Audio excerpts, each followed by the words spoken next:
So you're starting a local streetwear brand, or you see someone on Instagram that you went to high school with, and they're starting up their new brand, so to speak. For some reason, it doesn't hit the same way it does for a Supreme or for a Hundreds. Well, part of that is time, but also I think there's a lot of things that go unnoticed or underappreciated when it comes to running that sort of business.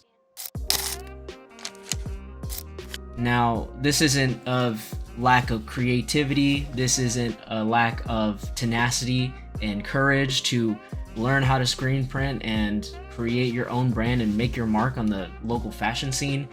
What it is I believe a couple of things. It's maybe lacking in creative direction, or you're not really sure where to go with it aside from creating cool designs and making cool marketing. This isn't a hustle grind type of video. This is simply my perspective on why I believe there are some lackluster brands out there that don't take into consideration lifestyle, that don't take into consideration who their audience is and really what is the goal of creating a streetwear brand. Because if you're creating a brand just to get some clout, I mean, that's not something you can just do in a day. It requires a lot of strategic planning that I think people kind of take for granted when starting something new. I think part of this disconnect of people starting and seeing streetwear brands is that a lot of people don't know the basic history. So without being too wrong, let me get into that a bit. I think it's always important to understand the history of everything, really. But in streetwear's case, I think that's a little undervalued, knowing the history behind at least the basic stuff of how streetwear came to be what it is today. Essentially, streetwear has origins in New York and LA, and some people might say also in Japan. In LA, Sean Stussy started Stussy brand. He focused on the surf lifestyle. He sold surfboards and eventually screen printed shirts with his logo on it, with his name. And the story goes, James Jebbia was working under Sean Stussy, and he learned the trick of the trade. Hey, why don't I create my own community based on the skate lifestyle in New York? And so that was the creation of Supreme. And then you have legends like Hiroshi Fujiwara mentored the likes of Nigo, Jun Takahashi, who created Undercover, and Nigo created Bape. My take on where streetwear came from and why does that matter now is one reason, and it's the attitude of the clothes. Skaters in the 90s weren't hype on Supreme, they were a part of Supreme. They're the very reason why that company existed / succeeded. If there is no place for skaters who feel like outcasts, who feel like black sheeps of society and fashion, then a place that they can call their home, aka the Supreme brick and mortar, they're gonna go flock there and they're going to rep that community. They're gonna rep that brand because it represents skater culture. The attitude gets left out of brands these days. You cannot be an outsider and create something that is trying to speak and resonate, like really resonate with a specific community. This doesn't mean you have to 100% not be a poser, right? I think we all have interests that we're not 100% into. For example, I'm into the Gorp core, the Gorp wear. I haven't really hiked that much. I want to, but I think that's the importance of fashion. I think when you're able to communicate to people that, hey, I'm very interested in this lifestyle, I'm very interested in this one hobby, then you're able to create a beacon of sorts to people who are also interested in that. They might have a ton of experience in that hobby, they might just be novices like yourself. That spirit is missing from local streetwear brands. Now look, I understand that the start of creating any type of brand, that's probably the most exciting and the most wide open. Creating the name, creating the logo. And when most people say create a logo, they usually mean, say it with me, choosing a cool font. I love fonts. I love the look of them. Those aren't the only aspects to branding. You need to understand your vision and your mission statement. Why do you exist?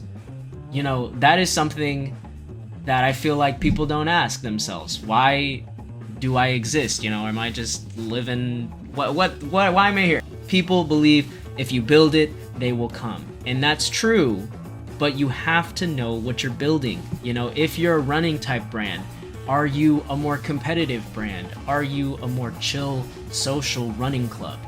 You know what I mean? Like, there's a difference. Not understanding that it's not simply just the logo, but it's also other branding elements. You have to make social media posts.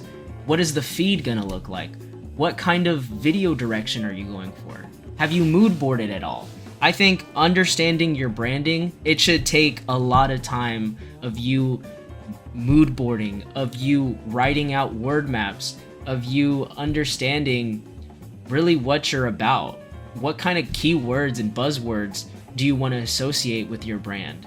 My last piece of advice, do something else. Do something different. There's so many streetwear brands inspired by hip-hop culture, inspired by tech wear, inspired by gorpcore. You know, let's get weird with it. I want to see, I've been saying this, I want to see game wear lifestyle. I want to see, you know, more chef wear. Matty Matheson, he created something cool with his brand. A new age hippie lifestyle. There's more to life, and there's more lifestyle out there aside from sportswear and hip-hop wear. I know, it's cool, it's the meta, you think it's what everyone wants, but there's people out there who have different interests. Make a brand about recreational sports. It'd be cool to rock a billiards tee that's about a brand that's all about billiards. Golf just had a huge year last year. This next decade, I believe fashion is going to get into more niche stuff, and it's already trending that way with micro trends. But what I believe should be the standard is everyone has a lane and they stick to one idea, and they're specialized in one thing, and you go to those specific brands when you need that type of look and you're going for that type of feel. You feel me? I'm not gonna go to my local streetwear brand if, you know, they just do graphic tees, screen printed tees, which is really hard, by the way. If I'm really into the Gorp stuff and I want to, you know, go on a hike, I'm looking for a Gorp t-shirt. If there was a local Gorp brand, I'd most definitely support, because one, that's people in my area, in my community that I can go and run to and be a part of their community to learn more about that interest or hobby. But also, I'm supporting people who are also into the same thing as me. So people locally need to specialize more. And in that turn, they become experts in their own lane. People grow more, and people would learn more, not only about fashion, but that hobby, and they could educate the rest of the community. Call me naive, call me, you know, John, that's a stupid idea. That's how I think the scene in terms of streetwear should go. Those are my thoughts, those are my opinions, observations. If you guys like this video, please like and subscribe. This is a growing channel that, you know, I want this to be about lifestyle, fashion, different conversations surrounding the culture, whatever the culture means to you. That's what I mean, the culture.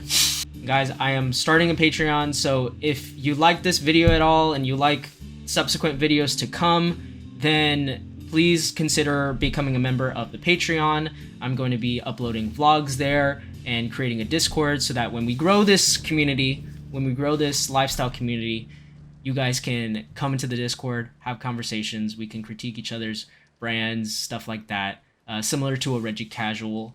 Yeah, so consider that. Please like, subscribe. Thank you guys for watching, and I'll see you next time.